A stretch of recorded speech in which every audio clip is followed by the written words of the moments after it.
Boa tarde, crianças. Tudo bem com vocês? Hoje nós vamos ter uma aula de história bem legal e nós vamos aprender sobre a cultura de um grupo de pessoas.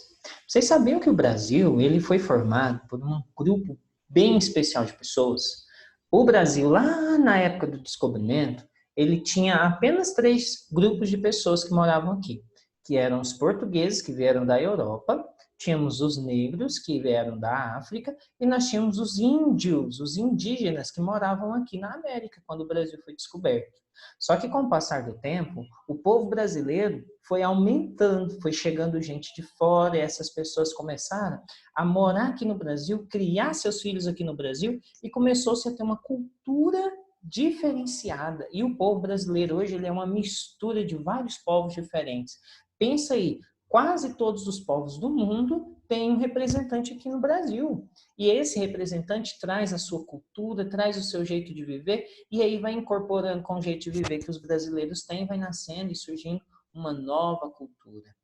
Daí eu posso perguntar para vocês assim, como que é o povo que mora na nossa cidade de Goianésia? Será que aqui em Goianésia todo mundo é da mesma cor?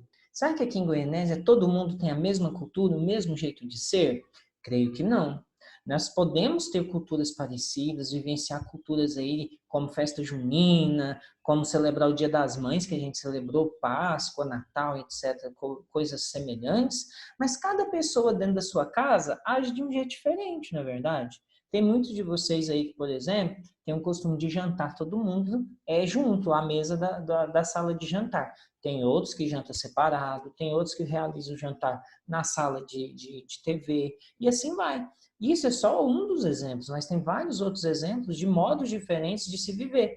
Quem já dormiu na casa de um coleguinha, por exemplo, pode perceber que talvez lá a mãe, o pai ou o responsável desse coleguinha pede para fazer coisas diferentes, por exemplo, dormir mais cedo ou mais tarde, não poder assistir televisão, a comida pode ter um tempero diferente, etc. Cada pessoa vive de um jeito e cada grupo de pessoas vive de um jeito.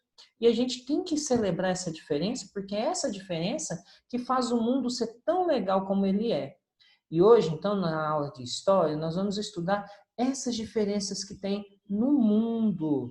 Olha aí, essa imagem, ela traz essas diferenças. Vamos tentar identificar. Nessas imagens, o estilo de pessoas. Olha, nós temos pessoas aí dentro do carro vermelho. Nós temos uma mulher que está com um lenço na cabeça. Isso pode significar que ela é de uma cultura diferente, de uma religião diferente, de um país diferenciado, não é verdade? O homem aí, o moreno com o cachorro, ele está com um gorro diferente na cabeça. Lá atrás nós temos pessoas também diferentes. Vamos para a próxima página. Aqui a gente consegue perceber que há culturas diferentes. Talvez nós tenhamos aqui, nesse senhor aqui, um clássico tipo de um visitante, né? Essa senhorinha e esse senhor aqui, né? Eles parecem ser japoneses ou chineses, mas a gente entende que eles são orientais, tá bom? Então, a cultura e o grupo de pessoas no mundo, eles se apresentam dessa forma, de forma diferente, e a gente tem que celebrar essas diferenças das pessoas, sabia? Olha aí essas imagens. Diversidade. Já ouviram falar essa palavrinha? Diversidade quer dizer coisas diferentes. E essa palavrinha ela vem falar que no mundo nenhuma pessoa é igual. Todas as pessoas são diferentes. E sendo diferente, a gente tem que respeitar. Olha só essas imagens. Nós temos aí, vou até aumentar aqui a tela para a gente conseguir ler direitinho o que está escrito em cada imagem. Essa primeira imagem, a gente tem a agricultura familiar, que é desenvolvida em pequenas propriedades. A colheita é feita em conjunto e os produtos colhidos servem para a alimentação da própria comunidade e para o comércio. É um estilo de vida, onde a família cuida da plantação, a família colhe o que a plantação fornece, se alimenta e distribui, né, através de doações ou vendas. Na segunda imagem, nós temos algumas crianças que moram na zona rural, mas criança que mora na zona rural também tem que frequentar a escola. Então, elas pegam ônibus escolar para ir para a cidade, para poder fazer as suas aulas. É um tipo de cultura diferente, não é? Nós, às vezes, pegamos o ônibus, mas moramos dentro da cidade. Elas moram na zona rural, na fazenda. Na terceira imagem, nós temos o transporte público coletivo, como o metrô e o ônibus. Aqui em Goianésia, nós não temos metrô, mas em grandes cidades ele é preciso porque ele anda mais rápido, diminui o fluxo no trânsito e as pessoas precisam se locomover de um lugar para o outro para trabalhar. É um jeito de viver. E a última imagem, nós temos um parque. Olha só que legal. Logo, logo tudo isso vai passar e a gente vai poder ir para o nosso parque, né? Brincar novamente. Ou o Parque Alameda, ou o Parque Princesa do Vale. Mas logo, logo tudo isso vai passar e a gente vai conseguir se divertir bastante nesses parques, não é verdade? Daí, nós temos essa atividadezinha aí que é um jogo rápido. Você vai responder e me enviar. A primeira pergunta é a seguinte. As atividades que as pessoas estão realizando em cada uma das fotografias da página anterior mostra como é o cotidiano delas? O que é cotidiano? Cotidiano é o dia a dia. Está perguntando que se as imagens mostram como é o dia a dia das pessoas. Mostram. E aí, como que mostram? A pergunta 2. Qual das cenas representadas se parece mais com seu cotidiano e com o cotidiano das pessoas às quais você convive? Tio, não tem nenhuma igual. Não está perguntando igual, está perguntando a que se parece mais. 3. Descreva algumas atividades cotidianas das pessoas que moram em sua casa. O que as pessoas que moram em sua casa costumam fazer normalmente, quando não estão em isolamento social, né? Onde vão, o que fazem, como que é o trabalho delas, né?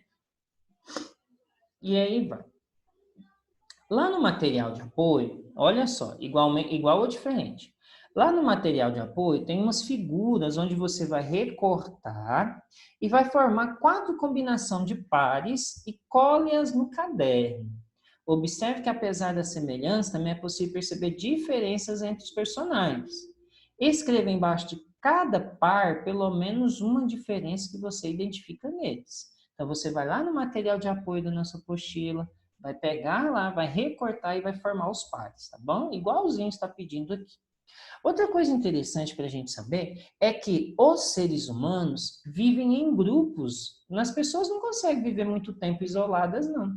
Então, elas precisam viver em grupos. E os grupos de pessoas, eles evoluem, né? Nós herdamos aquilo que as gerações do passado deixa para a gente, mas o grupo de pessoas evolui o modo de ser, o modo de viver, o modo de pensar, tá bom?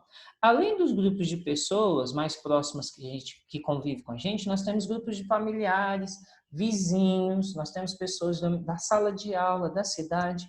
Então, nós fazemos parte de vários grupos de pessoas e nós compartilhamos as nossas culturas, os nossos costumes, nosso modo de vida, tá?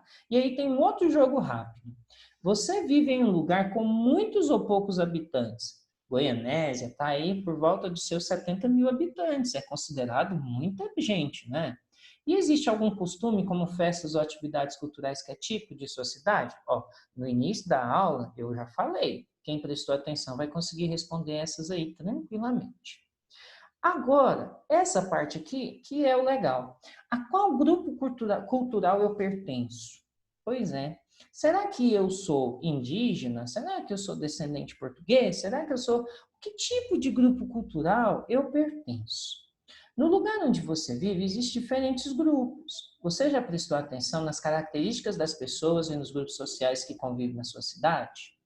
Nós nos identificamos com vários grupos ao mesmo tempo. A história de vida de muitas pessoas se cruzam e passam a fazer parte de identidades culturais. Quando eu compartilho uma cultura com alguém, significa que eu estou, compartilhando a minha identidade cultural. Então, eu estou fazendo parte daquele grupo de pessoas. Quando, por exemplo, tem festa na escola e vai muita gente, eu estou compartilhando aquele momento. Então, a minha identidade cultural naquele momento é compartilhada, é dividida por várias pessoas diferentes. Isso aí vai de característica própria de cada um. Muitas vezes, nossos familiares nos contam histórias de parentes, avós, bisavós, trisavós, tataravós, etc., que viveram há muito tempo. A relação com essas pessoas e com os grupos que viveram antes de nós também ajuda a construir a nossa identidade cultural. Então, é muito legal a gente entender um pouquinho sobre a nossa cultura. Deixa eu só dar uma pesquisada aqui para você... não. Esses dias mesmo, uma prima minha postou sobre o meu avô. Olha que legal. Se eu encontrar aqui, eu vou mandar no grupo do WhatsApp para vocês verem o meu avô e o meu tio e minha avó. E conhecer a identidade cultural deles é muito bom. Por quê? Porque assim eu vou conhecer a minha identidade cultural. Então é bom a gente conhecer a vida dos nossos antepassados, para a gente poder se identificar melhor de onde eu vim, qual é o traço cultural que eu tenho. Por exemplo, minha mãe, ela nasceu em Minas Gerais, então eu tenho um pouquinho de mineiro em mim. Meu pai já nasceu em Goiás, então ele é goiano, eu tenho um pouquinho de goianidade em mim, tá bom? E eu nasci em Goiás, então eu tenho muita goianidade em mim, ok? E aí nós temos outro jogo rápido. Ó, nós temos uma, duas, três, quatro famílias. 5 famílias, perdão. E aí você vai, observa as fotografias apresentadas e responda: qual dessas famílias se assemelha com a sua? E você vai marcar um xizinho aí e me enviar, tá bom? Como o tio falou, conhecer os nossos antepassados garante que a gente conheça a nossa própria identidade. Os nossos antepassados, eles fazem parte da nossa história e da história da nossa família. Muitos dos costumes que você tem dentro da sua casa, quem ensinou foi eles, ensinou aos seus avós, os seus avós a seus pais, os seus pais a vocês, e no futuro, quando vocês forem mais velhos, vocês vão ensinar também aos seus filhinhos, tá bom? E por fim, vocês têm esse outro jogo rápido, onde você vai escrever um relato contando uma história de sua família que você considera marcante. Aí, no caso, você vai perguntar: mamãe, papai é o responsável? Alguma historinha da sua família. E aí você me envia, ok? E por hoje é só isso. Na próxima aula, nós vamos falar propriamente do grupo cultural que está presente no Brasil, né? Todos os grupos culturais brasileiros. Um abraço para vocês, fiquem bem e até a próxima aula, tá bom?